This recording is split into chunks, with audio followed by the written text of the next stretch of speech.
Hey everybody, welcome to Average Joe Sports. My name's Deshaun, and we're going to talk a little bit more sports today. Today we're going to preview the UW-Hawaii game. It's going to be a very, very interesting game. The Dogs, for all intents and purposes, didn't exactly look very strong against Eastern. Eastern definitely showed that they were the better team last week. I mean, that's last week, and we're going into regular Division I play. The defense needs work. Plain and simple. You can't give up 504 yards, and of that, 473 yards in the air, and expect to win games. Yes, special teams definitely stepped up twice at the Eastern game, but and we got an interception early in the game, also when they were on the middle of a scoring drive. But that's not always going to do it. I mean, if we keep that up, again, it's going to be a long, abysmal Pac-12 season. I'm just going to tell you that right now.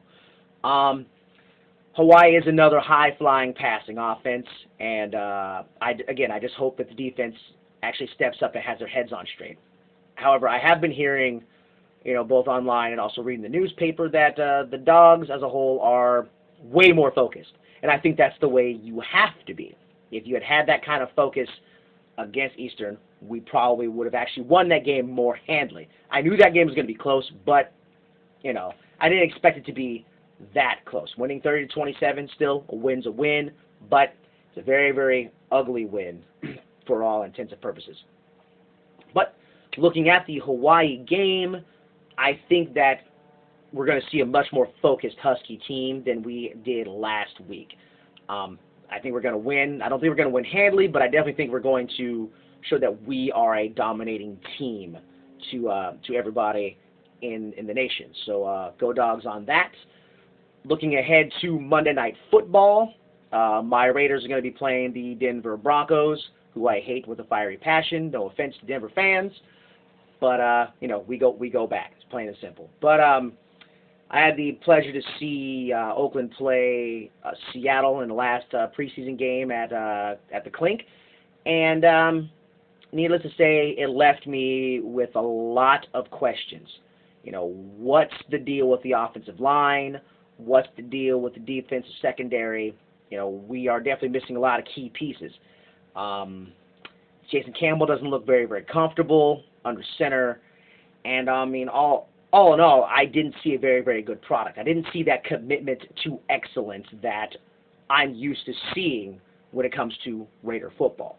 I mean, if we're trying to just win, baby, we got to have that commitment to excellence, and that's something that I haven't seen. I started to see it last season, and I was hoping that it would continue, but Big Al, being Big Al, let his head coach go, and now he's in Seattle, and he seems to be doing really, really decent things.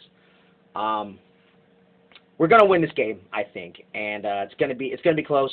I think we'll probably win by 7. But here's to hoping that I see a different Oakland team on TV on Monday night than I saw last Friday.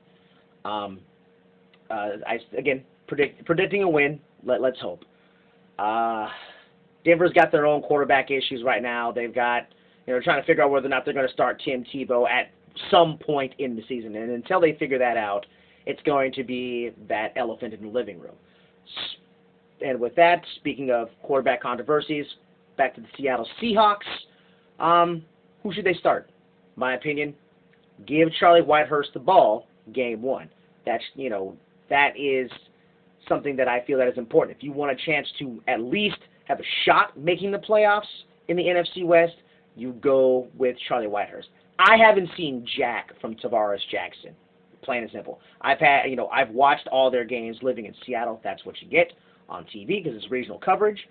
But I haven't seen Tavares Jackson do a whole lot. And also, I don't see the offensive line responding to Tavares Jackson as well as they respond to Charlie Whitehurst.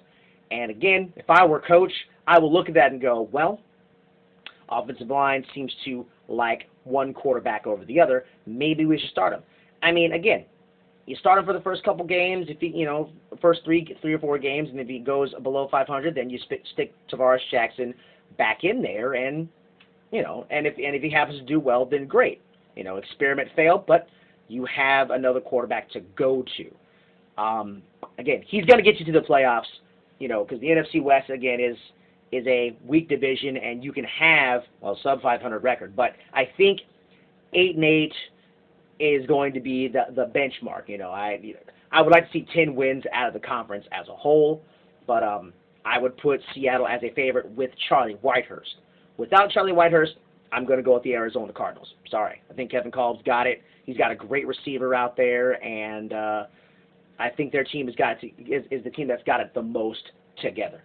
That's my prediction in the NFC West. On to my sports dance card.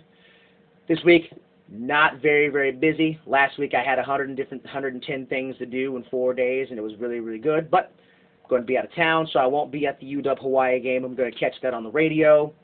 I'm also going to catch a lot of the games on Sunday as well. But I'm going to kick it at the fair. I'm going to eat things that are really, really bad for me, that are deep fried. And yeah, hopefully we'll be able to get back into it next week, and we'll see what happens. So that's Average Joe Sports for me this week, and see you guys next week. Go Dogs, go Raiders, go Seahawks.